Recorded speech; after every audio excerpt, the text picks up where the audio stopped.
Welcome back, everyone. Today we're in the outdoor kitchen talking about maybe one of the most important steps when it comes to preparing your wood-fired oven for that first fire, that first cook, that first pizza, and that's curing your pizza oven. The curing process is extremely important, and if you choose not to do it or forget to do it and you fire your oven up to 1,000 degrees that first time for the first pizza, you're going to have some results you're not going to like, and that's probably a lot of cracks. And so to prevent those cracks and to ensure that your oven, well, every oven probably cracks, but to ensure it cracks probably the least, we need to go through a curing process before that first fire. And the curing process really is about driving the moisture that's in the oven from the manufacturing process out of the oven in a slow, controlled process.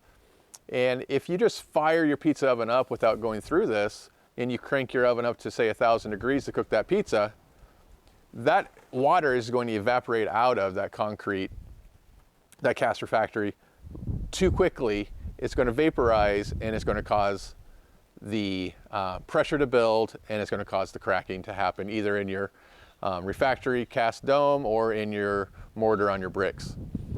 And so we go through the curing process to prevent that. And really the curing process is different potentially for every oven. So depending on your oven, make sure you check with the manufacturer on what their recommended and prescribed procedure is. But today I'll be talking about the process I'm using for this Forno Bravo Premio oven. And really the curing process is just a series of continual fires in a 5-day sequence that starts out low and gradually builds in intensity until you reach the last day, and then you're able to then fire it up to 1,000 degrees from that point on for your pizzas. And so the first day is the lowest fire, and it's important that you do not, your dome of the oven does not go above the prescribed temperature for the first day or for the second day. And so the temperature for the first day is 300 degrees. The temperature for the second day is 350 degrees. And so on those two first days, we're going to be very careful to not let the dome go above that to reduce the chance that the oven may crack.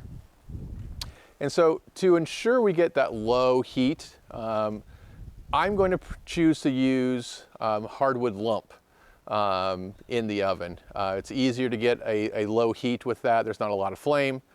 My worry is if I put a wood fire in there, it's going to be very hard to control the temps those first few days, and I'm going to spike in temperature. I just want to take that risk. If you look in the instruction manual, it says don't use charcoal. This is lump, so it's basically the same thing. It's wood that's been burning, that's deprived of oxygen. It's the same thing that's going to be happening in the wood-fired oven with a live fire. So I'm thinking it's okay. That's what I'm using.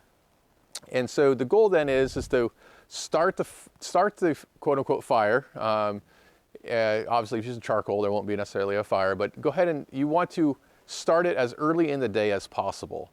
And you want to then carry that temperature throughout the day as long as possible. So I'm going to try to do a minimum of 10 to 12 hours per day at the prescribed temperature. And then at night, once it's done, put the door in, seal it up, and let that heat retain through the entire night. Come back out the next morning, put the new fire in, raise the temperature up to the prescribed level, and then do it all over again. And we're going to do that for 5 consecutive days. All right, so the first day, we're going to go ahead and get started. Like I said, I'm going to use some lump charcoal. So I'm going to head over to my smoker. I'm going to use a charcoal chimney, and we're going to go ahead and get that first day started. All right, so I'm just going to throw in some lump charcoal.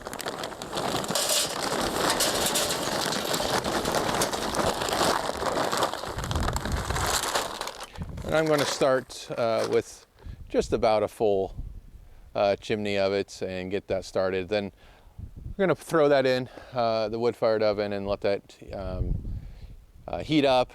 And then if I need to add more based on the temperature, then I can add more. But we're going to start with this.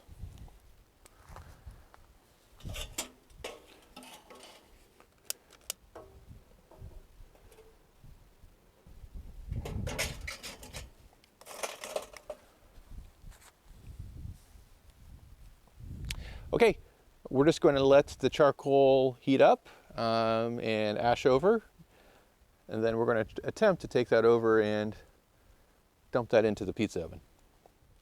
All right, so now that the lump charcoal has ashed over, we're just going to go ahead and take that chimney and we're going to put it in the center of your pizza oven, and try and keep the coals kind of contained so it burns a nice coal bed. And again, for day one, we are targeting a dome temperature of no more than 300 degrees. Again, it's better to be 20 degrees cooler than 20 degrees warmer.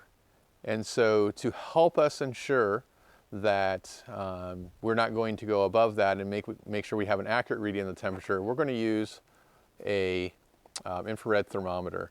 And we're just going to use that to be able to shoot the dome quickly, get an accurate reading, and make sure that we don't get too hot. Then, once we get the coal bed going, we're going to give it probably an hour to warm the oven up and then start taking temperatures. If it's too hot, if it gets a little too warm, I'll put the door on and to try to suffocate the coal bed a little bit. If it's too cool and we're not getting it warm enough, then we will fire up some more charcoal and add it into the oven to raise the temperature. And so that's just going to be the babysitting process for these first 2 days. And I'm going to be repeating that same process for day 2 as well, with the only difference that day 2, my target temperature is 350 degrees Fahrenheit for that 10 to 12 hours, or for as long as you can maintain the temperature. But you want to do it for a minimum of 6 hours. That is the minimum, but the longer is always better. So let's go ahead and let this warm up throughout the day.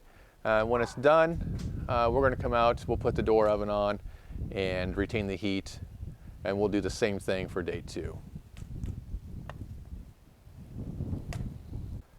Okay, for day 3, we're going to start off much like day 1 and day 2 by using a lump charcoal bed to get the fire started. And so we're going to fire up the chimney just like we did for day 1 and day 2. We're going to use a full chimney this time. Make sure it's nice and hot, ashed over. And once it's ashed over, we're going to add it to the center of the pizza oven, just like day 1 and day 2.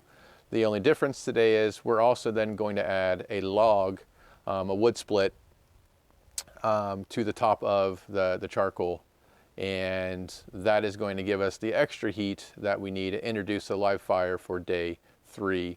Our target temp for day 3 is 400 degrees Fahrenheit for a minimum of 6 hours. But again, I'm targeting for 10 to 12 hours every day. And the longer the better, but it does require a lot of babysitting. And so make sure you do these on days that you're going to be able to be at home or have someone at home to keep an eye on it, because the temperatures can swing quickly. And again, you do not want it to go above your target temperature on these first 5 days. So let's let the fire go for day 3. At the end, we're going to close the oven up just like we did on day 2 and get ready for day 4.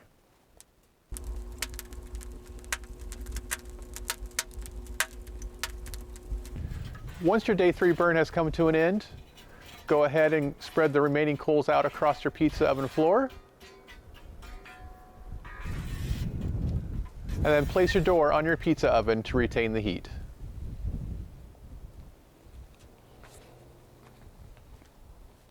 Okay, so now we're moving on to day 4 of the curing process.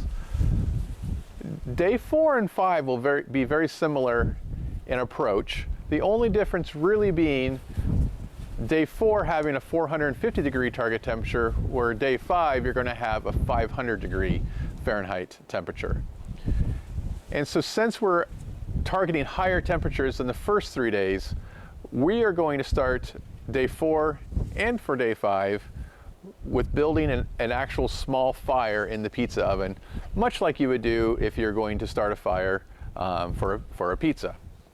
And so to do this, we're going to find some smaller kindling, some smaller logs, and we're just going to build like a log cabin structure where we're going to place 2 pieces one way, and then we're going to place 2 additional pieces perpendicular to those 2 pieces.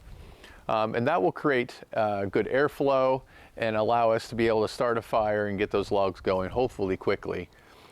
Once those logs are burning, we're going to let those burn down to a coal bed and then continue to add logs throughout the day to maintain our target temperature. Again, for day 4 is 450 degrees. So we're going to go ahead and let these fires burn, and then once we're done for the day, just like day 1, 2, and 3, we're going to close the oven up with the door to retain all that heat overnight.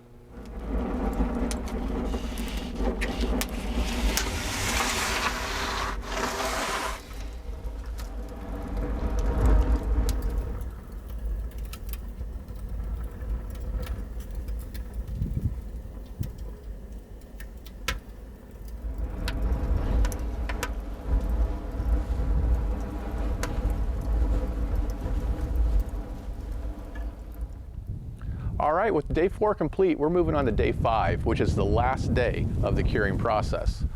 On day 5, we're going to treat the process just like day 4. We're going to build our fire, we're going to maintain the temperature, hopefully for a minimum of 6 hours. It'd be great if you did it for 10 to 12. The only difference at day 5 is we're going to go to a maximum temperature of 500 degrees, and we're going to try and hold that 500 degrees for those 6 hours. After day 5 and your fire is complete, go ahead and put your door on your oven like we did for the other days. Retain that heat overnight. The next day, that is the end of the curing process. Now you can build your first real fire, bring the oven up to 900 to 1000 degrees for your first fire, and cook your first pizza. You shouldn't have to worry about curing your oven again in the future.